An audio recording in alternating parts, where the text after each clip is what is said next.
அனைவருக்கும் வணக்கம்.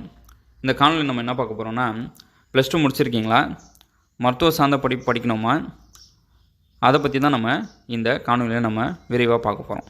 ஸோ நிறைய மாணவர்களுக்கு தெரியாது, மருத்துவ சார்ந்த படிப்பு நீட் எழுதினா தான் நம்ம படிக்க முடியும், நீட் எழுதலைன்னா நம்ம மருத்துவ சார்ந்த படிப்பு படிக்க முடியாது அப்படின்னு சொல்லி நிறைய மாணவர்கள் நினச்சிருக்காங்க. ஆனால் அது தவறு. ஸோ இதில் பார்த்தீங்கன்னா +2 முடித்தா நீங்கள் டைரெக்டாக என்ன பண்ணலாம், மருத்துவ சார்ந்த படிப்பு நீங்கள் டைரெக்டாக படிக்கலாம். அதுக்கு நீங்கள் +2ல் என்னென்ன படிச்சிருக்கணும்னா, ஃபிசிக்ஸ், கெமிஸ்ட்ரி, பாட்னி, ஜாலஜி முடிச்சிருக்கணும். இல்லைனா ஃபிசிக்ஸ், கெமிஸ்ட்ரி, பயாலஜி, மேக்ஸ் முடிச்சிருக்கணும். இதை முடிச்சிருந்தீங்கன்னா தாராளமாக நீங்கள் இந்த மருத்துவ சார்ந்த படிப்புகள் நீங்கள் படிக்கலாம். ஸோ இந்த மருத்துவ சார்ந்த படிப்புகள் பார்த்திங்கன்னா மொத்தம் 43 படிப்புகள் இருக்குது. ஸோ அது என்னென்ன 43 படிப்புகள் இருக்குது, எத்தனை ஆண்டுகள் நம்ம படிக்க வேணும் அப்படின்னு சொல்லி நம்ம இந்த காணொலியில் நம்ம டீட்டெயிலாக பார்ப்போம். ஸோ ஃபஸ்ட்டு படிப்பு பார்த்திங்கன்னா BSc nursing diploma in nursing. BSc nursing 4 years, diploma in nursing 3.5 years.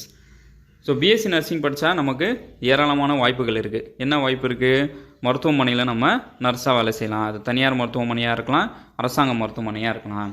அதேமாதிரி டிப்ளமா இன் நர்சிங் படித்தா கூட நம்ம ஒரு நர்ஸாக நம்ம வேலை செய்யலாம். அது தனியார் மருத்துவமனையாக இருக்கலாம், ப்ளஸ் நம்ம அரசு மருத்துவமனையாக இருக்கலாம். இப்போ பிஎஸ்சி நர்சிங் முடிச்சிங்கன்னா உங்களுக்கு என்ன வாய்ப்புனா, எம்எஸ்சி நர்சிங் படிக்கிறதுக்கு உண்டான வாய்ப்பு இருக்குது. எம்எஸ்சி நர்சிங் முடிச்சுட்டு பிஹெச்டி முடிச்சுட்டு ஒரு கல்லூரியில் ஆசிரியராகவும் நீங்கள் என்ன பண்ணலாம், பணி செய்யலாம். இது ஒன்று. ரெண்டாவது பாருங்கள், B Pharm, D Pharm. So bachelor of pharmacy and diploma in pharmacy. இதுவும் உங்களுக்கு பார்த்திங்கன்னா 4 இயர்ஸ். இந்த டிகிரியும் நீங்கள் என்ன பண்ணலாம், +2 முடித்தோன்னே நீங்கள் படிக்கலாம். ஸோ அடுத்து மூணாவது பார்த்திங்கன்னா பிபிடி. சரியா, இதுவும் பேச்சுலர் ஆஃப் ஃபிசியோதெரப்பி. இதுவும் நீங்கள் என்ன பண்ணலான்னா 4 இயர்ஸ் படிக்கலாம். இப்போ பிபிடி முடித்தோடனே நீங்கள் என்ன பண்ணலான்னா எம்பிடி முடிச்சுட்டு ஒரு கல்லூரி, எம்பிடி முடிச்சுட்டு பிஹெச்டி முடிச்சுட்டு ஒரு கல்லூரியில் ஆசிரியராகவும் வேலை செய்யலாம். இப்போ பிபிடி நீங்கள் படிச்சிங்கன்னா உங்களுக்கு இதில் என்ன வாய்ப்புனா, ஒரு 6 மந்த் உங்களுக்கு என்ன பண்ணுறாங்க, ட்ரைனிங்க்கு அனுப்புகிறாங்க. 6 மந்த்து ஃபிசிக்கல் ட்ரைனிங்க்கு இவங்க என்ன பண்ணுறாங்க, இவங்க அனுப்புகிறாங்க. ஓகே, அடுத்து BSc radiography and imaging technology. So BSc radiography imaging technology இது 3 இயர்ஸ் கோர்ஸு. ஸோ இது 3 இயர்ஸ் கோர்ஸு. 1 இயர் இது என்ன பண்ணுவாங்கன்னா உங்களுக்கு பயிற்சி கொடுப்பாங்க. அதுக்கப்புறம் பார்த்தீங்கன்னா BSc radio therapy and technology. So இது பார்த்திங்கன்னா உங்களுக்கு 3 இயர்ஸ். அதில் 1 இயர் உங்களுக்கு என்ன பண்ணுவாங்கன்னா உங்களுக்கு ட்ரைனிங் கொடுப்பாங்க. ஸோ இந்த மாதிரி ஏராளமான படிப்புகள், மொத்தம் 43 டிகிரி இருக்குது. ஆனால் நம்ம மாணவர்களுக்கு நிறைய பேருக்கு இதை பற்றி நமக்கு தெரியாமல் இருக்குது. சரியா? ஸோ இந்த பிடிஎஃப்பை நான் என்ன பண்ணுறேன், இந்த பிடிஎஃபோடைய லிங்க்கை நான் டிஸ்கிரிப்ஷனில் போடுறேன். ஸோ யாருக்கெல்லாம் தேவைப்படுதோ இந்த பிடிஎஃப்பை டவுன்லோட் பண்ணி நீங்கள் இந்த 43 பட்டய படிப்புகள் என்ன இருக்குதுன்னு சொல்லி நீங்கள் என்ன பண்ணலாம், இதில் நீங்கள் டீட்டெயிலாக பார்த்துக்கலாம். ஓகே, இப்போ நம்ம இந்த பிஎஸ்சி ரேடியோ தெரப்பி டெக்னாலஜினா என்னன்னு பார்ப்போம். இந்த படிப்பு பார்த்திங்கன்னா 3 வருஷம். சரியா? அதில் 1 வருஷம் உங்களுக்கு என்ன பண்ணுவாங்கன்னா காலப்பட்ட படிப்பு 3 வருஷம், 1 வருஷம் ட்ரைனிங் உங்களுக்கு. இந்த படிப்பு எது சார்ந்த படிப்பு, இந்த கேன்சர், இந்த புற்றுநோய் தாக்கியவர்களுக்கு இந்த ரேடியோ தெரப்பி பண்ணுவாங்க. அந்த ரேடியோ தெரப்பி பண்ணுறதுக்காக அதை சார்ந்த படிக்கிறது தான் பிஎஸ்சி ரேடியோ தெரப்பி டெக்னாலஜி. அடுத்து பார்த்திங்கன்னா இந்த BSc cardio pulmonary perfusion technology. இது பார்த்திங்கன்னா 3 இயர்ஸ் உங்களுக்கு கோர்ஸ் நடக்கும். அதுக்கப்புறமா 1 இயர் உங்களுக்கு ட்ரைனிங் அனுப்புவாங்க. இந்த படிப்பு எது சார்ந்த படிப்பு அப்படின்னு சொல்லி பார்த்திங்கன்னா அந்த அறுவை சிகிச்சை சார்ந்த படிப்புகள். இப்போது ஒரு பைபாஸ் சர்ஜரி பண்ணுறாங்க, அதுக்குண்டான சார்ந்த படிப்புகள். அதுக்கப்புறமா அந்த பைபாஸ் சர்ஜரி பண்ணுற அந்த அரங்கம், அறுவை சிகிச்சை அரங்கம் எப்படி இருக்கணும் அப்படின்னு சொல்லி அதை கண்காணிப்பது, அதை சுத்தப்படுத்துவது ஆகியவற்றை படிக்கிறது தான் BSc cardio pulmonary perfusion technology. Okay, அடுத்து BSc medical laboratory technology. So இதுவும் பார்த்திங்கன்னா உங்களுக்கு 4 இயர்ஸ் கோர்ஸு. அதுக்கப்புறம் 2 இயர்ஸ் பார்த்திங்கன்னா உங்களுக்கு 2 இயர்ஸ் என்பது உங்களுக்கு டிப்ளமா. இந்த 4 இயர்ஸ் உங்களுக்கு degree course, 2 years diploma course. Okay, அடுத்து பார்த்திங்கன்னா B Optom, D Optom.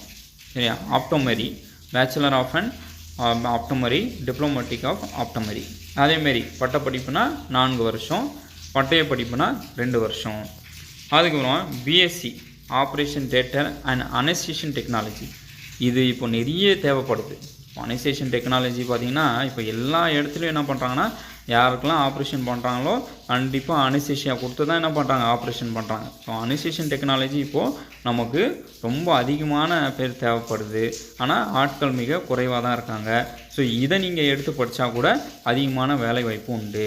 So இது பார்த்திங்கன்னா உங்களுக்கு 3 years கோர்ஸு, 1 year உங்களுக்கு என்ன பண்ணுவாங்க, ட்ரைனிங்க்கு அனுப்புவாங்க. அதுக்கப்புறமா BSc cardiac technology. So BSc cardiac டெக்னாலஜியும் உங்களுக்கு இதுவும் மிக மிக முக்கியமான ஒரு படிப்பாகும். ஸோ இந்த படிப்பு நீங்கள் படித்தா கூட உங்களுக்கு ஏராளமான வேலை வாய்ப்புகள் உண்டு. அதுக்கப்புறமா பிஎஸ்சி கிரிட்டிக்கல் கேர் டெக்னாலஜி. சரியா, இந்த மாதிரி உங்களுக்கு பார்த்திங்கன்னா 43 படிப்புகள் இருக்குது. அதுக்கப்புறம் பிஎஸ்சி ஃபிசிஷியன் அசிஸ்டன்ஸ், அதுக்கப்புறம் BSc accident and emergency care. இதுதான் முக்கியமானது. இது எல்லா மருத்துவமனையிலையும் என்ன பண்ணுறாங்க, பிஎஸ்சி ஆக்சிடெண்ட் கேரும் எமர்ஜென்சி கேரும் கண்டிப்பாக தேவைப்படுது. ஆனால் ஆட்கள் மிக குறைவாக தான் இருக்காங்க. இதை நீங்கள் எடுத்து படிச்சிங்கன்னா உங்களுக்கு அதிகமான வேலை வாய்ப்பு உண்டு. ஸோ அதிகமாக நீங்கள் என்ன பண்ணலாம், வேலை வாய்ப்பு நீங்கள் அதிகமாக நீங்கள் இது பண்ணலாம். இங்கே மட்டும் கிடையாது, தமிழ்நாட்டு மட்டும் கிடையாது, all over India, all over வேர்ல்டுலேயும் என்ன இந்த BSc accident and emergency care என்பது நமக்கு முக்கியமானது. அதுக்கப்புறம் பிஎஸ்சி ரெஸ்பிரேட்டரி தெரப்பி. ஸோ இதுவும் நமக்கு என்ன முக்கியமான முக்கியமான ஒரு டிகிரி. இது நீங்கள் எடுத்து படித்தா கூட அதிகமான வேலை வாய்ப்புகள் இருக்குது. அதுக்கப்புறம் பிஓடி ஆக்குபேஷனல் தெரப்பி. இந்த ஆக்குபேஷனல் தெரப்பி பார்த்திங்கன்னா 4 years. ஆக்குபேஷனல் தெரப்பி பார்த்திங்கன்னா 4 years. அதுக்கப்புறம் 6 month உங்களுக்கு பார்த்திங்கன்னா ட்ரைனிங்க்கு அனுப்புவாங்க. BOD occupational therapy. அதுக்கப்புறம் பிஏ எஸ்எல்பி.